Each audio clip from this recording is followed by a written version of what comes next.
ആ നാടിന്റെ ഭാഷയിലല്ലാതെ സംസാരിച്ചിട്ടില്ല. സൂറത്ത് ഇബ്രാഹിമിന്റെ 4-ാമത്തെ ആയത്തിൽ കാണാൻ സാധിക്കും, എല്ലാ പ്രവാചകന്മാരും അവരവരുടെ നാട്ടിലെ ഭാഷയിലാണ് സംസാരിച്ചത്. എന്തുകൊണ്ടാണ്? തന്റെ മുമ്പിലിരിക്കുന്നവർക്ക് മനസ്സിലാകണം, അവർക്ക് തിരിയണം, അവർക്ക് ബോധ്യപ്പെടുത്തലുകൾ ഉണ്ടാവണം. ജനങ്ങൾക്കറിയാത്ത തിരിയാത്ത ഭാഷകളിൽ കൊല്ലങ്ങൾ, നൂറ്റാണ്ടുകൾ ഒരു പള്ളിയിൽ സംസാരം നടന്നിട്ട് ആ ജനങ്ങളിൽ, ആ മഹല്ലുകളിൽ എന്ത് പരിവർത്തനാണ് സംഭവിക്കാൻ പോകുന്നത്? എന്നിട്ടതിന് പുറമെ ആരെങ്കിലും ആ നിലക്ക് ദീന് പഠിക്കണമെന്ന് ആഗ്രഹിച്ചു പോയാൽ അത്തരം ആളുകൾ അവരുടെ ജുമുഅ ശരിയായിട്ടില്ല, അവരൊക്കെ മുബ്തദിഅകളാണ്, പുത്തൻവാദികളാണ്, അവന്റെയൊക്കെ നിസ്കാരവും ജുമുഅയൊക്കെ ബാത്തിലാണ് എന്ന് പ്രചരിപ്പിക്കുകയും ചെയ്യുന്ന വിരോധാഭാസം നമ്മുടെ നാട്ടിൽ കാണുകയാണ്.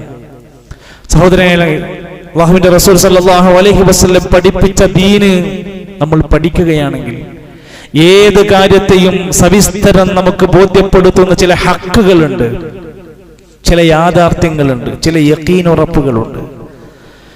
ബലിയുമായി ബന്ധപ്പെട്ട, ഉലുഹിയ്യത്തുമായി ബന്ധപ്പെട്ട പരാമർശിക്കപ്പെടുന്ന ഗ്രന്ഥങ്ങൾ വായിച്ചാൽ കാണാൻ സാധിക്കും, ഇസ്ലാമിക ചരിത്രത്തിൽ 3 ബലികൾ കടന്നുപോയിട്ടുണ്ട്. ഒന്ന് ആദം നബി അലൈഹി ഇസ്ലാമിന്റെ കാലത്ത്. ആദം നബി അലൈഹി ഇസ്ലാമിന്റെ പ്രിയപ്പെട്ട 2 മക്കളുണ്ടായിരുന്നല്ലോ, ഹാബീൽ, ഖാബീൽ. ഇവർ 2 പേർക്കും ഒരു ബലി നേർച്ചയാക്കപ്പെട്ടു. 2 പേരും ബലി അറുത്തു, ബലി നടത്തി. ഒരാളുടെ ഉദ്ദേശം നല്ലതല്ലാത്തത് കൊണ്ട് ആ കാര്യം അല്ലാഹു തആല സ്വീകരിച്ചില്ല. വിശുദ്ധ ഖുർആൻ സൂറത്ത് മാഇദ 27-ാമത്തെ ആയത്ത്, ഇത് ഖറബാ ഖുർബാനൻ, അവർ 2 പേരും ഒരു ഖുർബാന നേർച്ച നേർന്നപ്പോൾ ഫതഖബ്ബല മിൻ അഹദിഹിമാ, 2 പേരിൽ ഒരാളുടേത് സ്വീകരിച്ചു. വലം യുതഖബ്ബൽ മിനൽ ആഖർ, മറ്റൊരുത്തന്റേത് സ്വീകരിക്കപ്പെട്ടില്ല.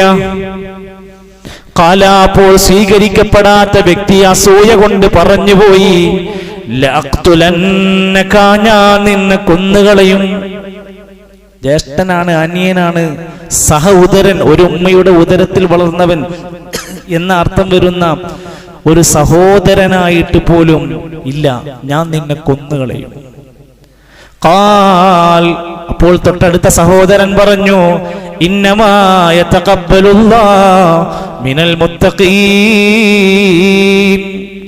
ഒരു ബലി നിർവഹിച്ചു കഴിഞ്ഞാൽ, ഒരു ചടങ്ങ് പൂർത്തിയാക്കി കഴിഞ്ഞാൽ, ഒരു ആരാധനാകർമ്മം ചെയ്തു കഴിഞ്ഞാൽ എല്ലാവരിൽ നിന്നും അത് സ്വീകരിക്കപ്പെടൂല. മുത്തഖീങ്ങളായി മനസ്സിൽ തഖ്വ കൊണ്ട് ബന്ധിതമാക്കപ്പെട്ടവന്റെ കർമ്മമാണ് സ്വീകരിക്കപ്പെടുക. നോക്കൂ, നിങ്ങൾ ഇസ്ലാമിക ചരിത്രം വായിക്കുമ്പോൾ കാണാം, ലോക ചരിത്രത്തിൽ ആദ്യമായി നടന്ന കൊലപാതകം അതായിരുന്നു. ആര്? ആദം നബി അലൈഹി ഇസ്ലാമിന്റെ മകൻ ഖാബീൽ സ്വന്തം സഹോദരനായ ഹാബീലിനെ അസൂയ കൊണ്ടാണ് കൊന്നൊടുക്കിയത്. അവർക്ക് പ്രശ്നമുണ്ടോ? അസൂയക്ക് ഉണ്ട്. അസൂയ എന്ന വിഷവിത്ത് ഒരു മനുഷ്യന്റെ മനസ്സിൽ പാകിക്കഴിഞ്ഞാൽ അവന്റെ സകല നന്മകളും പൊളിക്കപ്പെടുകയാണ്. കമാ തഅക്കുലുൽ ഹതബു അന്നാറ, തീയെ വിറകിനെ തിന്ന് നശിപ്പിക്കുന്ന പോലെ ഒരു മനുഷ്യന്റെ സൽക്കർമ്മങ്ങൾ മുഴുവൻ പൊളിക്കപ്പെടും ഒരാളുടെ ജീവിതത്തിൽ അസൂയ കയറി വന്നാൽ. അസൂയാലുവിന്റെ അസൂയയിൽ നിന്ന് കാവല് ചോദിക്കുന്ന സൂറത്ത് നോക്ക്, വമിൻ ശർരി ഹാസിദിൻ ഇദാ ഹസദ്. അസൂയാലുവിന്റെ അസൂയയിൽ നിന്ന് ഞാൻ അല്ലാഹുവോട് കാവല് ചോദിക്കുന്നു. ഒന്നാമത്തെ ബലികർമ്മം ആദം നബി അലൈഹി ഇസ്ലാമിന്റെ കാലഘട്ടത്തിൽ ഉണ്ടായിരുന്നു. എന്നിട്ട് ആ സംഭവം അവിടെ വിശദീകരിക്കപ്പെട്ടു. എന്നാൽ ഖുർആൻ തന്നെ വീണ്ടും പറയാണ്, രണ്ടാമതൊരു ബലി പിന്നീട് നടന്നു. അത് ബനു ഇസ്രായേലുകാരുടെ ഇടയിലാണ്. അന്ന് ജീവിച്ചിരിപ്പുണ്ടായിരുന്ന പ്രവാചകൻ മൂസാ നബി അലൈഹിസ്സലാത്തു വസ്സലാം ആയിരുന്നു. ആ പ്രവാചകന് വഹി കൊടുക്കുകയാണ്, ഒരു ബലി അവിടെ നടക്കണം. ജനങ്ങളോട്, കൗമിനോട് പോയി പറയാണ്, ജനങ്ങളെ, എന്റെ വഹീന്റെ അടിസ്ഥാനത്തിൽ പറയാണ്, ഇന്നല്ലാഹ യഅ്മുറുകും അൻ തദ്ബഹു ബഖറതൻ, നിങ്ങളൊരു പശുവിനെ അറുക്കണം. ആ സൂറത്തിന്റെ പേരൻ അൽ ബഖറ എന്നല്ലേ? ഒരു പശുവിനെ നിങ്ങൾ അറുക്കണം എന്ന് ബനു ഇസ്രായേലുകാരോട് ആ പ്രവാചകൻ പറഞ്ഞു. ഖാലൂ, ആ ജനങ്ങൾ പറഞ്ഞു, അതത്തഖിദുനാ ഹുസുവ, അല്ല മൂസാ, നീ ഞങ്ങളെ പരിഹസിക്കാണോ? വെറുതെ പറയാണോ? ഖാല മൂസാ നബി പറഞ്ഞു, അഊദു ബില്ലാഹി അൻ നകൂന മിനൽ ജാഹിലീൻ. അല്ല, ഇതൊക്കെ പറഞ്ഞിട്ട് നിങ്ങൾ അനുസരിക്കുന്നില്ലേ? നിങ്ങൾ ജാഹിലീങ്ങളുടെ കൂട്ടത്തിലാകാതിരിക്കാൻ ഞാനും കാവൽ ചോദിക്കുകയാണ്, നിങ്ങളത് അനുസരിക്കണമെന്ന്. ആ ബലി നടത്താതിരിക്കാൻ, ഒഴിഞ്ഞു മാറാൻ അവർ ഒരുപാട് കാരണങ്ങൾ ചോദിച്ചു. ചെറുത് വേണോ, വലുത് വേണോ, മഞ്ഞ വേണോ, കറുപ്പ് വേണോ, ഇന്ന് വേണോ, നാളെ വേണോ, ഇങ്ങനെ പല ഒഴിഞ്ഞുമാറലുകൾക്ക് അവർ ശ്രമിച്ചു. കൃത്യമായി കൊണ്ട് ബലി നടത്താനുള്ള മറുപടികൾ അവർക്ക് കൊടുത്തുകൊണ്ട് വഹീന്റെ അടിസ്ഥാനത്തിൽ മറുപടി കൊടുത്തു. ഏറ്റവും നല്ല ഒരു ഉരുവിനെ അവർക്ക് കിട്ടി. അവർ അതിനെ അറുത്തു. പക്ഷെ ഖുർആൻ പറഞ്ഞെന്തറിയോ? അവർ ആ മൃഗത്തിനെ കൊന്നു എന്നാണ് ഖുർആൻ പറഞ്ഞത്. കാരണം അവർ മനമില്ല മനസ്സോടെ ചെയ്തു കൂട്ടിയതാണ്. ഫദബഹൂഹാ വമാ കാദൂ യഫ്അലൂൻ. ഇതായിരുന്നു രണ്ടാമത്തെ ഒരു ബലി നമ്മെ പഠിപ്പിച്ചു തരുന്നത്. ആത്മാർത്ഥതയില്ല, മനമില്ല മനസ്സോടെയാണ്, മുഷിപ്പോടെ വെറുപ്പോടെയാണ് അവർ ചെയ്തു കൂട്ടിയത്. എന്നാൽ മൂന്നാമതൊരു ബലിയെക്കുറിച്ച് വിശുദ്ധ ഖുർആൻ സവിസ്തരം വിശദീകരിക്കുന്നു. ആ ബലി നടന്നിട്ടില്ല, എന്നാൽ ആ ബലിയുടെ അന്തസത്ത പ്രസക്തമാണ്. അത് നമ്മൾ എന്ത് പഠിക്കണം? അതിൽ നമുക്ക് റോളുണ്ട്. അതിലൊരു വാപ്പ എന്ന നിലയ്ക്ക് നമുക്ക് ചിലത് പഠിക്കാനുണ്ട്. ഒരു മകൻ എന്ന നിലയ്ക്ക് ആ ചരിത്രത്തിൽ പഠിക്കാനുണ്ട്. ഒരു സാധാരണ മനുഷ്യന്റെ ജീവിതത്തിന്റെ അസ്തിത്വം ചോദ്യം ചെയ്യപ്പെടുന്ന ഈ കാലഘട്ടത്തിൽ ഇത്തരത്തിലുള്ള ചില ചരിത്ര സമർപ്പണങ്ങൾ നമ്മൾ വായിക്കേണ്ടതുണ്ട്. സൂറത്ത് സ്വാഫാത്തിന്റെ 100 മുതലുള്ള ആയത്തുകളൊക്കെ ഇങ്ങനെ ക്രമീകരിച്ച് ക്രോർത്തിണക്കി ചെറിയ ചെറിയ വാക്കുകളിലായി അള്ളാഹുവിന്റെ ഖുർആൻ അത് പഠിപ്പിക്കുന്നുണ്ട്. മഹാനായ ഖലീലുല്ലാഹി ഇബ്രാഹിം നബി അലൈഹിസ്സലാത്തു വസ്സലാം ചരിത്രത്തിലെ ഏറെ പ്രാധാന്യമർഹിക്കുന്ന ആ ചരിത്രത്തിൽ ഉദ്ഹിയ്യത്ത് ഓരോ വർഷവും ഇങ്ങനെ നമ്മളെ ഓർമ്മ പുതുക്കിക്കൊണ്ടേ ഇരിക്കുകയാണ്. ആ ബലികർമ്മത്തിന്റെ പിന്നിൽ ബലി നടന്നിട്ടില്ലെങ്കിൽ പോലും അതിന്റെ പിന്നിൽ എന്താ ഉണ്ടായിരുന്നത്? തഖ്വ ഉണ്ടായിരുന്നു, ചോർന്നു പോകാത്ത ഈമാൻ ഉണ്ടായിരുന്നു, പറഞ്ഞാൽ അനുസരിക്കാനുള്ള മനസ്സുണ്ടായിരുന്നു. മകനെ അറുക്കണമെന്ന് പറഞ്ഞാൽ പോലും സമർപ്പിക്കാൻ സന്നദ്ധനായ ഒരു ബാപ്പാന്റെ കൃത്യമായി കൊണ്ടുള്ള അനുസരണ ബോധം ഉണ്ടായിരുന്നു. അതുകൊണ്ടായിരിക്കാം ആ ബലി ആവർത്തിക്കാൻ ഇടക്കിടക്ക് നമ്മളോട് ഓരോ വർഷവും ആവർത്തിച്ചു കൊണ്ടിരിക്കുകയാണ്. ആത്മാർത്ഥതയുണ്ടായില്ല എന്ന കാരണത്താലാണ് ആദ്യത്തെ 2 ബലിയിലും പ്രശ്നം പറ്റിയത്. എന്നാൽ ഇബ്രാഹിം നബി അലൈഹിസ്സലാമിന്റെ ചരിത്രത്തിൽ എന്നും 1-ാം സ്ഥാനത്താണ് അതിന് കൊടുത്തിരിക്കുന്നത്. അള്ളാഹു മനുഷ്യരുടെ കർമ്മങ്ങളിൽ എപ്പോഴും പരിശോധിക്കുന്നതും നോക്കുന്നതും തഖ്വയിലേക്കാണ്, കൽബിലേക്കാണ്. എന്ത് കാര്യം എടുത്ത് ചോദിക്കുമ്പോഴും ഖാല റസൂലുള്ളാഹി സ്വല്ലല്ലാഹു അലൈഹി വസല്ലം നബി തങ്ങൾ പറയുകയാണ്, ഇന്നല്ലാഹ ലാ യൻദുറു ഇലാ സുവരിക്കും വ അംവാലിക്കും. നിങ്ങളുടെ പണത്തിലേക്ക്, നിങ്ങളുടെ രൂപത്തിലേക്ക് അല്ലാഹു നോക്കൂല. വലാകിൻ യൻദുറു ഇലാ ഖുലൂബിക്കും വ അഅമാലിക്കും. ചെയ്യുന്ന കർമ്മത്തിന്റെ സമയത്ത് നിങ്ങളുടെ കൽബും നിങ്ങളുടെ പ്രവർത്തനവും എത്രയുണ്ടെന്നതാ പരിശോധിക്കപ്പെടുന്നത്. എത്രയുണ്ട്? അയാളുടെ മനസ്സിന്റെ ഇഖ്ലാസും തഖ്വയുമാണ് പരിശോധിക്കുന്നത്. അതെവിടെയാ കാണുക? നമുക്കൊരാൾക്കും ഒരാളുടെ തഖ്വ നോക്കി ചൂണ്ടിക്കാണിക്കാൻ മാനദണ്ഡമില്ല. ഒരാളുടെ ഈമാൻ അളക്കാൻ നമ്മുടെ അടുത്ത അളവുകോലുകളില്ല. കാരണം പ്രവാചകർ ചൂണ്ടിയത് അത്തഖ്വാ ഹാഹുനാ, അത്തഖ്വാ ഹാഹുനാ 3 തവണ നെഞ്ചിന്റെ ഭാഗത്തേക്കാ ചൂണ്ടിക്കാണിച്ചത്. അവിടെയാണ് തഖ്വയുണ്ടാവുക. അതുകൊണ്ട് തന്നെയാണ് ചരിത്രത്തിൽ ഈ ഇബ്രാഹിം നബി അലൈഹിസ്സലാമും ഇസ്മായിൽ നബി അലൈഹിസ്സലാമും ഉള്ള ഈ സമർപ്പണത്തിന്റെ ചരിത്രം ദുൽഹിജ്ജയിലെ ഓരോ ഹജ്ജിന്റെ ബലിക്കും അതുപോലെ ബലിയറുക്കുന്നവർ നാട്ടിലുള്ള ഉദ്ഹിയ്യത്തിന്റെ ബലിയിലുമൊക്കെ ഓർത്തെടുക്കുന്നത് വിശുദ്ധ ഖുർആൻ സൂറത്ത് സ്വാഫാത്തിലൂടെ അത് നമ്മളെ ഓർമ്മപ്പെടുത്തുകയാണ്. മക്കളില്ലാതെ വിഷമിച്ചിരുന്ന ഒരു പിതാവ് ഒരു മകനെ കിട്ടണമെന്ന് ആഗ്രഹിക്കുന്ന സമയം, രക്ഷിതാക്കളെ, നമുക്കൊക്കെ കുട്ടികളെ പടച്ചോൻ തന്നു.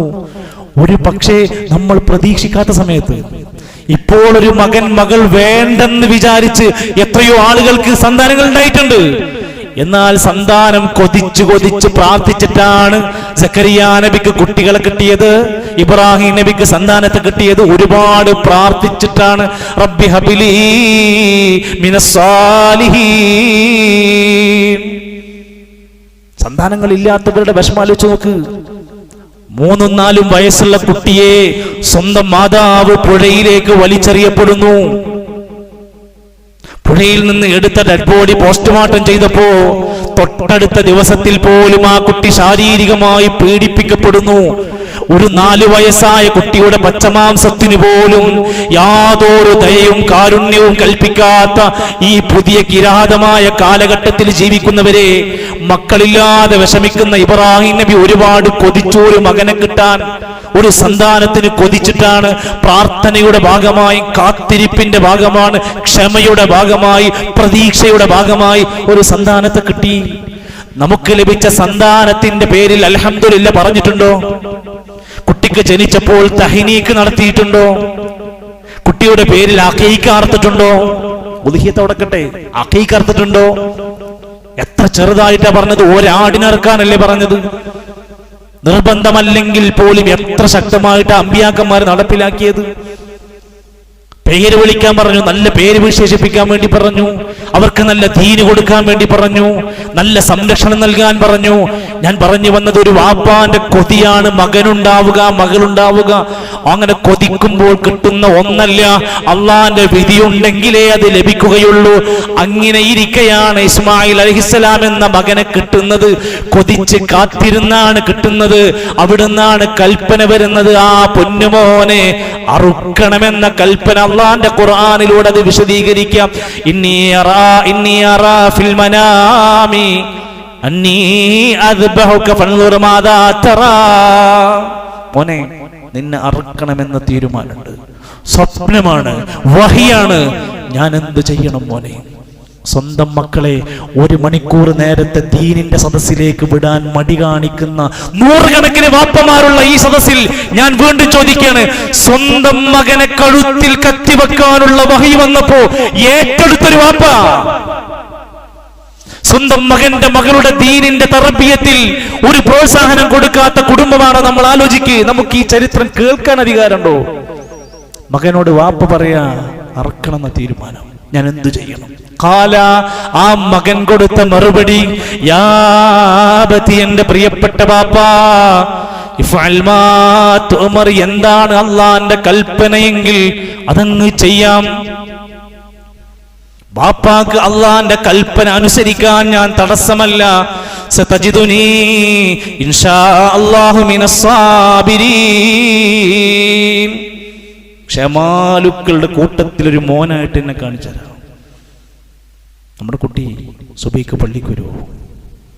ക്ഷമിക്കുന്ന ഒരു പള്ളിയിൽ പോകുന്ന മകൻ, മകൾ നമുക്കുണ്ടോ? ബാപ്പയും ഉമ്മയും ഒരു കാര്യം പറഞ്ഞാൽ ക്ഷമിക്കുന്ന ഒരു മകൻ, മകൾ നമുക്കുണ്ടോ? പുതിയ തലമുറയിൽ അത്തരം മക്കളുണ്ടോ? എന്താണ് തടസ്സം? എവിടെയാണ് പിഴവ്? പഠിക്കുക. ഇബ്രാഹിം നബി അലൈഹി ഇസ്ലാമിന്റെ, ഇസ്മായിൽ നബി ഇസ്ലാമിന്റെ ചരിത്രത്തിന്റെ ബാക്കി ഭാഗം നോക്കൂ നിങ്ങൾ. അറുക്കണമെന്ന ധാരണയായി, തീരുമാനമായി മകൻ സമ്മതിക്കുകയും ചെയ്ത് അതിനുവേണ്ടി ഒരുങ്ങി വേഷം മാറി കൃത്യമായ ആയുധമെടുത്ത് അവർ രണ്ടുപേരും മക്കയുടെ ഇന്ന് ഹജ്ജിന്റെ പരിസര ഭാഗങ്ങൾ നടന്നുകൊണ്ടിരിക്കുന്ന പ്രദേശങ്ങളിൽ അവിടേക്ക് പോകുമ്പോൾ ആ ചരിത്രത്തെ ഓർത്തെടുക്കാൻ കഴിയുന്ന ആ പ്രദേശങ്ങളുണ്ട്. അവിടേക്ക് കൊണ്ടുപോയി അറുക്കാനുള്ള ശ്രമത്തിന് വേണ്ടി ഒരു മകനെ കഴുത്തിൽ കത്തിവെക്കാൻ തയ്യാറായ ഒരു വാപ്പാന്റെ ചരിത്രം നമ്മുടെ മുമ്പിലുണ്ട്. നമ്മുടെ കുട്ടിക്കൊരു മര്യാദക്ക് മുടിവെട്ടി കൊടുക്കാൻ നമുക്ക് പറ്റുന്നുണ്ടോ? നമ്മുടെ കുട്ടിക്ക് ഒരു മാന്യമായ വേഷം ധരിക്കാൻ, ആന പാന്റ് പോലത്തെ ആനക്കാലും കൊണ്ട് നടക്കുക. ചില പെൺകുട്ടികളുടെ ഡ്രസ്സ് കണ്ടി നിങ്ങൾ നായ കടിച്ചു കീറിയ പോലെ അവിടെയും ഇവിടെയും കീറിയ ഡ്രസ്സ് ഇട്ട് നടക്കുക. ഇവർക്കൊക്കെ വാപ്പിയുണ്ട്, ഇവർക്കൊക്കെ ഉമ്മയുണ്ട്, ഇവർക്കൊക്കെ പറയാൻ കാരണവന്മാരുണ്ട്, ഇവർക്ക് പുയ്യാപ്പിളമാരും മരുമക്കളൊക്കെ ഉണ്ട്. ആരും മിണ്ടാൻ തയ്യാറല്ല, ആരും ഒന്നിനും സന്നദ്ധരല്ല. എല്ലാവരും ഒറ്റ വാക്കിൽ അവസാനിപ്പിച്ചു, അതൊക്കെ പുതിയ കാലല്ല ഉസ്താദേ, നമ്മൾ എന്താ ചെയ്യാനുണ്ട്, നമുക്ക് ചെയ്യാനുണ്ട്. ഈ ചരിത്രം നമ്മെ ഓർമ്മപ്പെടുത്തുകയാണ്. ഇബ്രാഹിം നബി അലൈഹി സ്വലാം അള്ളാഹുവിന്റെ കൽപ്പന പാലിച്ചു സന്നദ്ധനായി കൊണ്ടുപോയി നെറ്റിത്തടം നിലത്ത് വെച്ചു. വനാദൈനാഹു അയ്യാ ഇബ്രാഹിം. പ്രിയപ്പെട്ട വാപ്പമാരെ, ഉമ്മമാരെ, നമ്മുടെ മകന്റെ മകളുടെ മേത്ത് ശരീരത്തിൽ ഒരു സൂചി വെക്കുന്നത് ഇഷ്ടപ്പെടുന്നുണ്ടോ? ഒരു സർജറി ഉണ്ടെന്ന് പറഞ്ഞാൽ നമുക്ക് എത്ര അസഹനീയമാണ്. തന്റെ മകനെ അറുക്കാൻ വേണ്ടി നെറ്റിത്തടം അവിടെ നിലത്ത് വെച്ചു. അറുക്കാൻ വേണ്ടി ഒരുങ്ങുമ്പോഴാണ് യാ ഇബ്രാഹിം എന്ന ഒരു വിളി വരികയാണ്. എന്നിട്ട് പറഞ്ഞു ഖദ് സദ്ദഖ്ത റുഅ്യാ, താങ്കൾക്ക് പറഞ്ഞിരിക്കുന്ന സ്വപ്നത്തിന്റെ പൂർത്തീകരണം നടന്നു. ചെയ്യോ നോക്കാനായിരുന്നു, ഇത് ചെയ്തിട്ടുണ്ട്, ഇനി അറക്കണമെന്നില്ല. എന്നിട്ട് ഖുർആൻ പറഞ്ഞ വാക്കെന്തറിയോ? ഇത് ഈ സംഭവം ഇന്ന ഹാദാ ലഹുവൽ ബലാഉൽ മുബീൻ, ഇത് ഏറ്റവും വലിയ വ്യക്തമായ പരീക്ഷണമാണ്. അങ്ങനെയാണ് നമ്മുടെ മക്കൾക്ക് മുമ്പിൽ നമ്മളുള്ളത്, ഒരു വലിയ പരീക്ഷണത്തിന് മുമ്പിലാണ്. നമ്മൾ ഇതിനെ അതിജയിച്ചുകൊണ്ട് മുന്നോട്ട് കൊണ്ടുപോകണം. പ്രതിസന്ധികളെ കൃത്യമായി കൊണ്ട് ആസൂത്രണം ചെയ്യാൻ കഴിയണം. എന്നിട്ട് അല്ലാഹുവിന്റെ ഖുർആൻ പറയാണ് ഫദൈനാഹു ബിദിബിഹിൻ അലീം, മകനെ അറുത്തില്ല, മറ്റൊരു അറിവ് നടന്നു, ഒരു മൃഗത്തെ അവർ അറുത്തു. അതൊരു വലിയ അറിവായിരുന്നു. എന്നിട്ട് ഈ ചരിത്രം രേഖപ്പെടുത്തിയിട്ട് ഖുർആൻ പറയാണ് ഇത് ഒരു കാലത്തേക്കോ ഒരു കൊല്ലത്തേക്കോ ഒരു തലമുറക്കോ വേണ്ടിയല്ല, വതറക്നാ അലൈഹി ഫിൽ ആഖിരീൻ, ഈ ചരിത്രം നാം പിൽക്കാലക്കാർക്കെല്ലാം വേണ്ടി വിട്ടേച്ചു തരികയാണ്.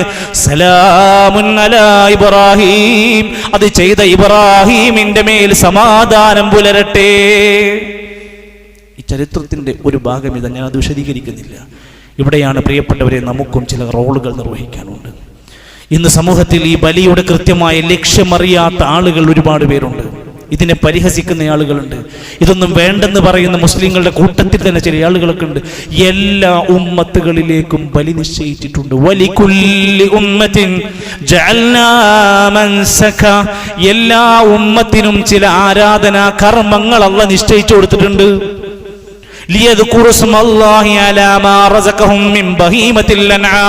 കന്നുകാലികളുടെ മേൽ, അവർ മേച്ചു നടക്കുന്ന കന്നുകാലികളുടെ മേൽ അള്ളാന്റെ നാമം ഉച്ചരിച്ചുകൊണ്ട് അറവ് നടത്തുമോ എന്നതൊക്കെ അള്ളാഹുവിന്റെ ഒരു കൽപ്പനയാണ്. അള്ളാഹുവിനെ മാത്രം ആരാധിക്കാൻ വേണ്ടിയും അള്ളാഹുവിന്റെ കൽപ്പന പാലിക്കുവാൻ വേണ്ടിയുമാണ് അത്തരം ചില നിർദ്ദേശങ്ങൾ അള്ളാഹുവിന്റെ ഖുർആനിലൂടെ നമുക്കും നൽകിയിട്ടുണ്ട്. അള്ളാഹുവിനെ ധാരാളമായി വാഴ്ത്തുവാനും അവൻ നമുക്ക് നൽകിയതെല്ലാം കൊടുക്കാൻ സന്നദ്ധനാണ് എന്ന് പ്രഖ്യാപിക്കലുമാണ്. അങ്ങനെയുള്ള അറിവാണ് നമുക്ക് നടക്കേണ്ടത്. അതല്ലാത്ത കാട്ടിക്കൂട്ടലുകൾ കൊണ്ട് കാര്യമില്ല എന്നർത്ഥം. സമ്പത്തുള്ള വ്യക്തികൾ ആരും ഇതിൽ നിന്ന് ഒഴിഞ്ഞു മാറാനും പാടില്ലെന്ന് മനസ്സിലാക്കുക. അതോടൊപ്പം തന്നെ ഇന്ന് നമ്മുടെ നാട്ടിൽ 2025 എത്തിയപ്പോഴത്തേക്കും ചില ആളുകൾ മുസ്ലിമീങ്ങളുടെ ഉമ്മത്തിൽ നിന്ന് വേഷം ധരിച്ച പണ്ഡിതധാരികളായ ആളുകൾ പറയാൻ തുടങ്ങി, ഉളുഹിയ്യത്ത് ഇസ്ലാമിലില്ല.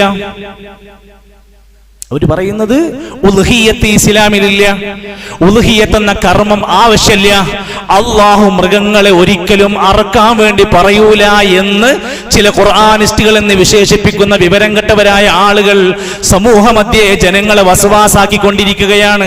എന്നിട്ട് അവർ പറയാണ്, എന്തിനാ ഉളുഹിയ്യത്ത് അറക്കണ? ആ പൈസ കൊണ്ട് ആ പാവപ്പെട്ട ആളുകൾക്ക് വസ്ത്രം മേടിച്ചു കൊടുത്താൽ പോരെ, ഒരു വീട് വെച്ചു കൊടുത്താൽ പോരെ, ആ പാവങ്ങൾക്ക് വല്ല ഫർണിച്ചർ എന്തെങ്കിലും കൊടുത്താൽ പോരെ എന്നൊക്കെ ചോദിച്ച് അതിന്റെ താഴെ കുറെ മാപ്പിളാര് ശരിയുടെ നല്ല കാര്യങ്ങൾ പറഞ്ഞു തന്നെ, നല്ല ആശയം. എന്റെ സുഹൃത്തുക്കളെ ചിന്തിച്ചു നോക്കി, ഇസ്ലാമിന്റെ വഹീന്റെ അടിസ്ഥാനത്തിൽ ഒരു കാര്യം പ്രഖ്യാപിച്ചു കഴിഞ്ഞാൽ പിന്നെ ഏതെങ്കിലും വ്യക്തികൾ സംസാരിക്കുന്ന സംസാരങ്ങളാണ് ശരിയെന്ന് ശരിവെക്കുകയും അതിനെ പിന്തുണക്കുകയും ചെയ്യുന്ന അവസ്ഥ നമുക്കുണ്ടാകാൻ പാടില്ല. എന്ന് മാത്രവുമല്ല, കാലികളുമായി ബന്ധപ്പെട്ട ആയത്തുകളെല്ലാം പഠിപ്പിക്കുമ്പോൾ ഖുർആൻ പറഞ്ഞത് നിങ്ങൾക്ക് ഉപകാരമുള്ളതാണ് ആ മൃഗങ്ങൾ, അത് നിങ്ങൾക്ക് വേണ്ടി പടച്ചോൻ തന്നതാണ്.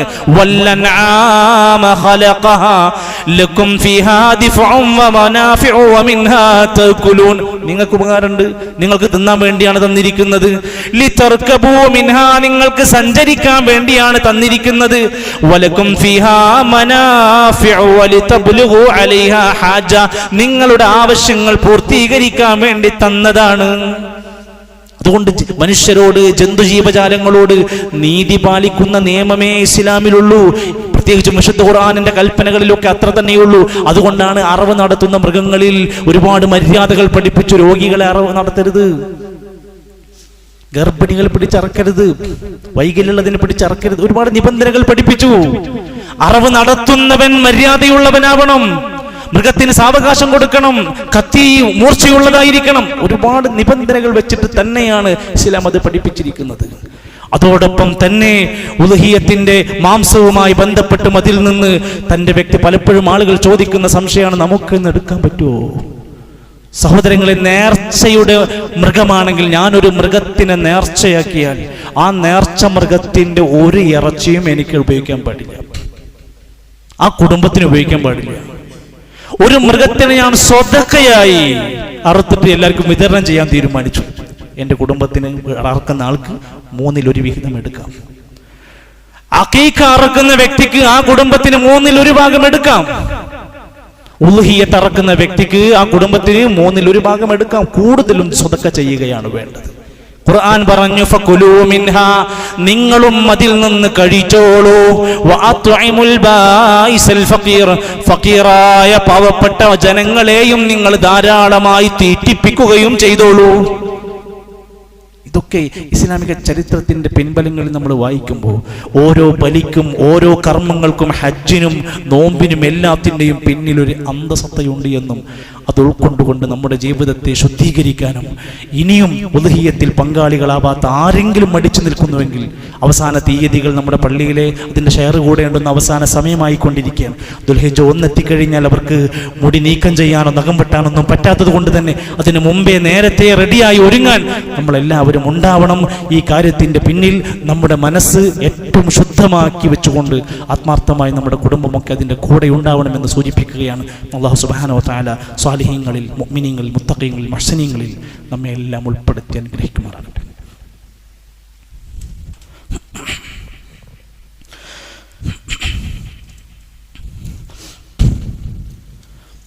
അൽഹംദുലില്ലാഹി റബ്ബിൽ ആലമീൻ والعاقبة للمتقين ولا عدوان إلا على الظالمين والصلاة والسلام على رسوله الأمين وعلى آله وصحبه أجمعين. أيها الإخوة والأخوات، أوصيكم وإياي ثانيا بتقوى الله. ഒരിക്കൽ കൂടി അള്ളാഹുവിൻ്റെ നിയമനിർദ്ദേശങ്ങൾ പാലിച്ചുകൊണ്ട് ജീവിതത്തെ ക്രമീകരിക്കണമെന്ന് എന്നെയും നിങ്ങളെയും ഓർമ്മപ്പെടുത്തുകയാണ്. അള്ളാഹു നമ്മെ സഹായിക്കുമാറാകട്ടെ. ഹജ്ജുമായി ബന്ധപ്പെട്ട് നമ്മുടെ നാട്ടിൽ നിന്ന് പലരും യാത്ര പോയി. ഇന്നും നാളെയുമൊക്കെ ആയിക്കൊണ്ട് സംഘങ്ങൾ പോകുന്നുണ്ട്. അള്ളാഹു അവർക്ക് പ്രയാസങ്ങളൊന്നുമില്ലാതെ ആരോഗ്യത്തോടെ അവരുടെ ഹജ്ജിൻ്റെ കർമ്മങ്ങൾ പൂർത്തീകരിക്കാൻ അള്ളാഹു സഹായിക്കുമാറാകട്ടെ. റസൂൽ സല്ലല്ലാഹു അലൈഹി വസല്ലം ഹജ്ജ് പഠിപ്പിക്കുന്നതിന് വേണ്ടി തന്നെ ജീവിതത്തിൽ ഒരിക്കൽ ഹജ്ജ് നിർവഹിച്ചു. അന്ന് എല്ലാ കർമ്മങ്ങളും പഠിപ്പിച്ചു കൊടുത്തു. എവിടെ നിൽക്കണം, എവിടെ പ്രാർത്ഥിക്കണം, എവിടെ നിസ്കരിക്കണം, എല്ലാം കൃത്യമായി കൊണ്ട്. എന്നിട്ട് നബി തങ്ങൾ പറഞ്ഞു, ഖുദൂ അന്നി മനാസികക്കും, ഹജ്ജിന്റെ കർമ്മങ്ങൾ നിങ്ങൾ എന്നിൽ നിന്ന് പഠിക്കണം. നമ്മൾ നമ്മുടെ നിസ്കാരം പഠിക്കണം. എവിടുന്ന് പഠിക്കണം? പ്രവാചകനിൽ നിന്ന് കണ്ടുപഠിക്കണം. അത് രേഖപ്പെടുത്തിയ കിതാബുണ്ട്. നമ്മുടെ ഒളു പഠിക്കണം. എവിടുന്ന് പഠിക്കണം? പ്രവാചകൻ ഒളു പഠിപ്പിച്ചിട്ടുണ്ട്, ഗ്രന്ഥത്തിലുണ്ട്. അത് പഠിക്കണം. നമ്മൾ ജുമഅയുടെ ആദാബുകൾ എന്തെന്ന് പഠിക്കണം. ഖുതുബ തുടങ്ങുന്ന സമയത്ത് നമ്മുടെ പള്ളിയിൽ എത്ര പേരുണ്ടായിരുന്നു? ഖുതുബ തുടങ്ങിയിട്ടും പുറത്ത് എത്രയോ സമയം അങ്ങോട്ടും ഇങ്ങോട്ടും അലക്ഷ്യമായി നടന്ന എത്രയോ പേരുണ്ട്. എന്തിനാണ് അവർ പുറത്തു നിന്ന് നടക്കുന്നതെന്ന് അറിയുന്നില്ല. നേരത്തെ കയറി വന്നിരുന്നവർ എത്ര പേര് സുന്നത്ത് നമസ്കരിച്ചിട്ടുണ്ട്? ഇങ്ങനെ നമ്മൾ ഒന്നും അറിയാത്തവരായി എന്നും ഇങ്ങനെ കഴിഞ്ഞു പോകുന്നതിന് പകരം ചിലത് പഠിക്കണം. നബി സല്ലല്ലാഹു അലൈഹി വസല്ലം തവാഫ് ഇങ്ങനെ ചെയ്തു. തവാഫിന്റെ വേളയിൽ കഅബ വിശാലമായി കിടക്കുന്നുണ്ട്. പക്ഷെ നബി കഅബയുടെ എല്ലാ ഭാഗത്തും തൊട്ടിട്ടില്ല. നബി സല്ലല്ലാഹു അലൈഹി വസല്ലം കഅബയുടെ എല്ലാ ഭാഗത്തും ചുംബിച്ചിട്ടില്ല.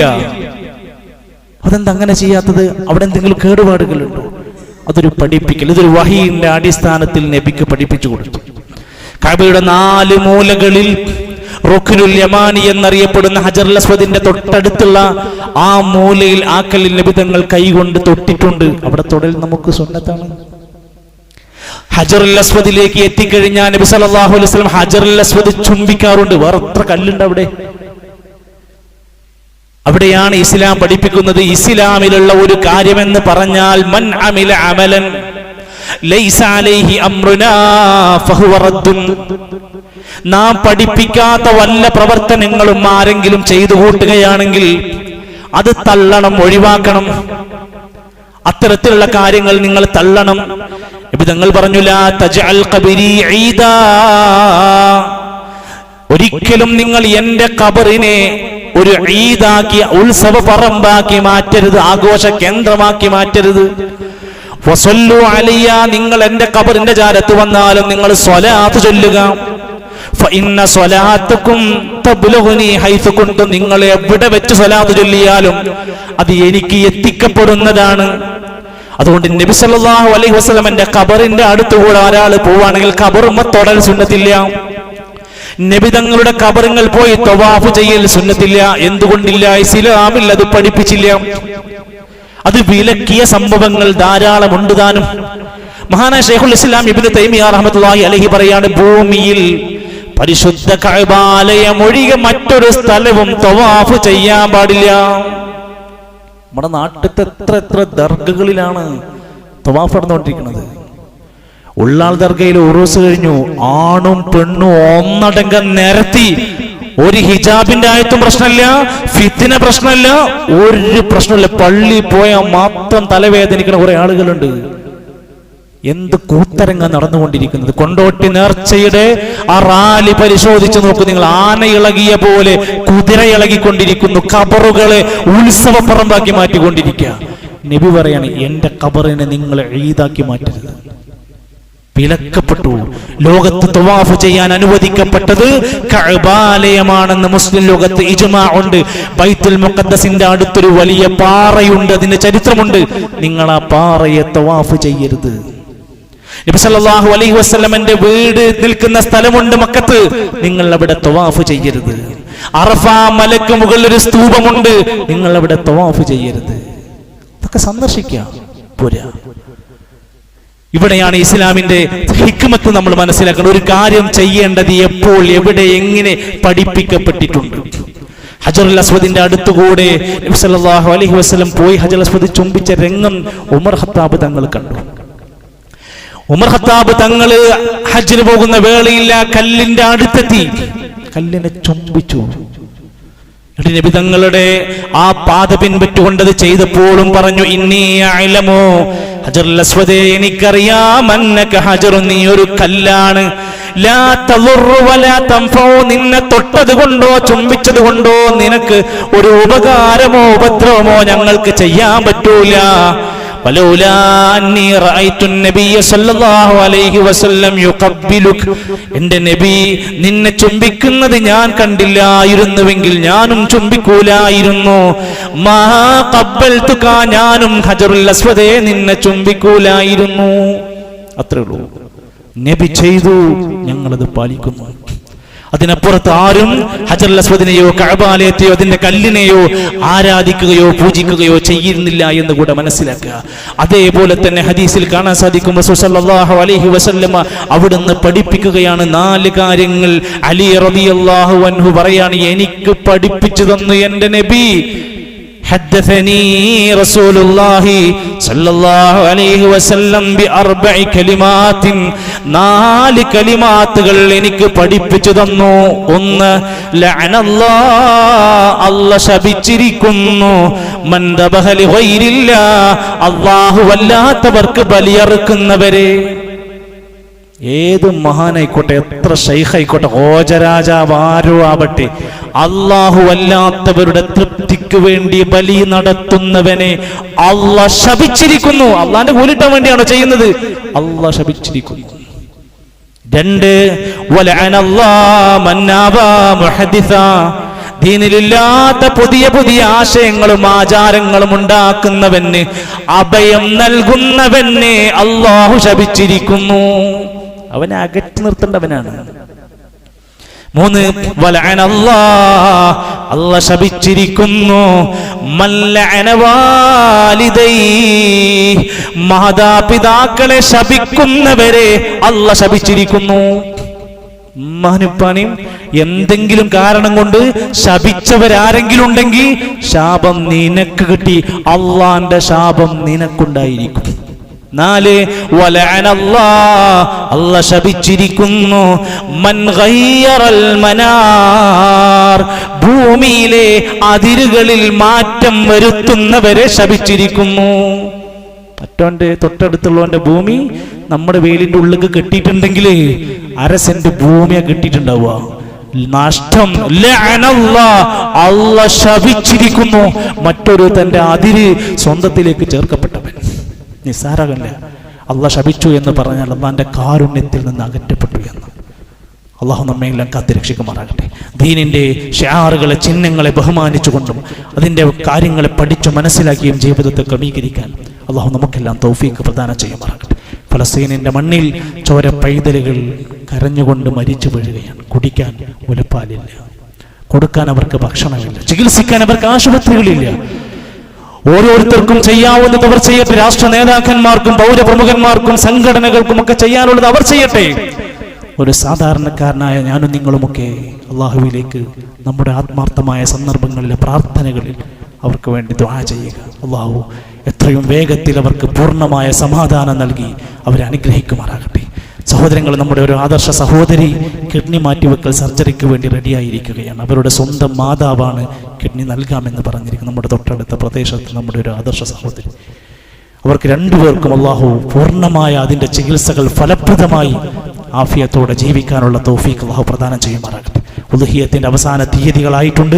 അത് പെട്ടെന്ന് ആ വിഷയത്തിൽ ഓഫറുകൾ ചെയ്തുകൊണ്ട് അതിന് കൃത്യമായി ഇടപെടാൻ ഒന്നുകൂടി ഓർമ്മപ്പെടുത്തുകയാണ്. വിദ്യാർത്ഥികൾക്ക് വേണ്ടി മോറൽ സ്കൂൾ കഴിഞ്ഞ ആഴ്ചയിൽ പറഞ്ഞിരുന്നു. അതിൻ്റെ 2 ദിവസം കൂടെ നാളെയും മറ്റന്നാൾ ബാക്കിയുണ്ട്. ഇതുവരെയും പങ്കെടുക്കാത്ത രക്ഷിതാക്കളെ 2 ദിവസമെങ്കിലും നമ്മുടെ കുട്ടി അതിന്റെ ഭാഗമാകട്ടെ, ചില സുഹൃത്തുക്കളെ കിട്ടട്ടെ, ചില നന്മകൾ പഠിക്കട്ടെ, പങ്കാളികളാക്കാൻ വേണ്ടി ശ്രദ്ധിക്കുക. നിങ്ങൾക്ക് ആർക്കെങ്കിലും UP ക്ലാസ്സിൽ പഠിക്കുന്ന ആൺകുട്ടികളുണ്ടെങ്കിൽ അവർക്ക് വേണ്ടി ഇൻഷാ അല്ലാഹ് നാളെയും മറ്റന്നാളും നമ്മുടെ പള്ളിയുടെ പരിസരത്ത് ക്യാമ്പ് നടക്കുകയാണ്. ദീൻ പഠിക്കുന്ന 2 ദിവസത്തെ ക്യാമ്പ്. നമ്മുടെ കുട്ടിനെ 3 ദിവസം ടൂർ ഉണ്ടെങ്കിൽ പറഞ്ഞയക്കും.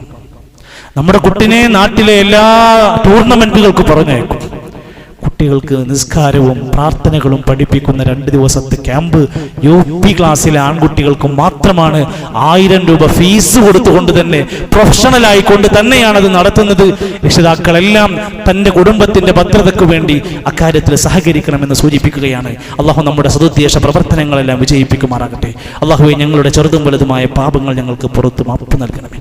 അള്ളാഹുവെ, ഞങ്ങളുടെ കരുണ കാണിക്കണമേ. അള്ളാഹുവെ, ഉപകരിക്കുന്ന ധാരാളം മഴ ഞങ്ങൾക്ക് നീ വർഷിപ്പിക്കണമേ. റഹ്മാനെ, അള്ളാഹുവെ, ഞങ്ങളുടെ പ്രയാസങ്ങളെ മാറ്റിത്തരണമേ, ഞങ്ങളുടെ സങ്കടങ്ങളെ നീക്കിത്തരണമേ. അള്ളാഹുവെ, രോഗികളായ സഹോദരങ്ങൾക്ക് ശിഫ പ്രദാനം ചെയ്യണമേ.